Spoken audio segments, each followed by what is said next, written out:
Начинаем ремонт. Протяжка полов. Скрипят пиздец. Взяли саморезиков 1000 штук. Полы скрипят. Людям не нравится. Мы начнем протягивать. Скрипят. Но первоначально нам придется насверлить дырок. Смотрим, вот они, гвозди. Значит, лага идет вот так. Сверлим в таком порядке. Чтобы доску снизу не расколоть, сверлим так.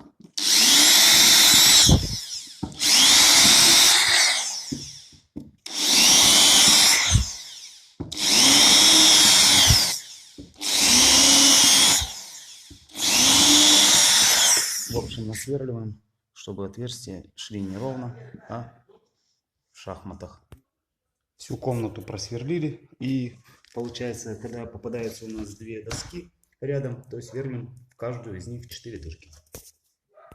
Теперь устанавливаем саморезы. В каждую дырку мы, получается, ставим по одному саморезику, чтобы они уже установлены были там, где надо.